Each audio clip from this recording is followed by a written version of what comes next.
రోజు కేంద్రంలో ఉన్నటువంటి నరేంద్ర మోడీ ప్రభుత్వం అమలు చేస్తున్నటువంటి దుర్మార్గమైన విధానాలను నిరసిస్తూ దేశవ్యాప్తంగా రైతాంగం బంద్ నిర్వహిస్తూ ఉంది, కార్మిక వర్గం సమ్మె చేస్తూ ఉంది. నరేంద్ర మోడీ ముఖ్యమంత్రిగా ఉన్నప్పుడు రైతాంగానికి కనీస మద్దతు ధరలకి చట్టబద్ధత కల్పిస్తూ ఈ ప్రభుత్వం తగిన చర్యలు తీసుకోవాలి అని చెప్పేసి డిమాండ్ చేశాడు. ప్రధానమంత్రి అయిపోయిన తర్వాత కనీస మద్దతు ధరలకి చట్టబద్ధత కల్పిస్తామని చెప్పేసి రైతులు సంవత్సర కాలం పాటు ఆందోళన చేసినటువంటి నేపథ్యంలో రాతపూర్వకమైనటువంటి హామీ ఇచ్చాడు. ఇప్పుడు ఈ కనీస మద్దతు ధరలకి చట్టబద్ధత కల్పించడం సాధ్యం కాదు, దీనివల్ల ఆర్థిక వ్యవస్థ నాశనం అవుతుంది అని మోసపూరితమైనటువంటి మాటలు చెప్తూ రైతాంగానికి వెన్నుపోటు పొడిచేటటువంటి చర్యలకి పాల్పడుతూ ఉన్నాడు. అందుకనే ఇవాళ దేశవ్యాప్తంగా రైతాంగం ఉద్యమిస్తూ ఉంది, ఢిల్లీని ముట్టడిస్తూ ఉంది. ఢిల్లీని ముట్టడించేటటువంటి రైతాంగం మీద శత్రు దేశాల సైనికుల మీద ఎట్లా అయితే దాడి చేస్తారో ఇవాళ నరేంద్ర మోడీ ప్రభుత్వం అట్లా దాడి చేస్తూ ఉంది.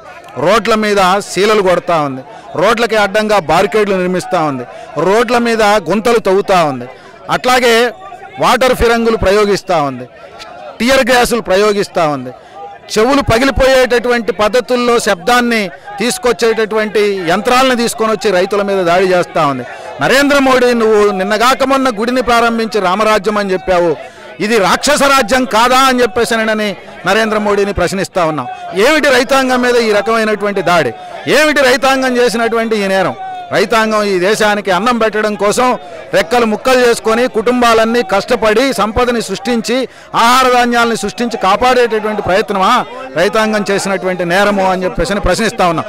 ఇప్పటికైనా నరేంద్ర మోడీ ప్రభుత్వం బుద్ధి తెచ్చుకొని ఈ రైతులకి అవసరమైనటువంటి కనీస మద్దతు ధరల చట్టాన్ని తీసుకొని రాకపోతే, అట్లాగే కార్మికులకు సంబంధించినటువంటి రద్దు చేసిన 44 చట్టాలను పునరుద్ధరించకపోతే, తీసుకొచ్చిన 4 కోళ్లని రద్దు చేయకపోతే, కార్మిక కర్షక ఐక్యత నినాదంతో దేశవ్యాప్తంగా కష్టజీవులంతా ఐక్యమవుతారు, నరేంద్ర మోడీ ప్రభుత్వాన్ని కూలదోస్తారు, దానికి ఈ ప్రభుత్వం సిద్ధంగా ఉండాల్సి ఉంటుంది అని చెప్పేసి ఈ ప్రభుత్వాన్ని హెచ్చరిస్తూ ఉన్నాం.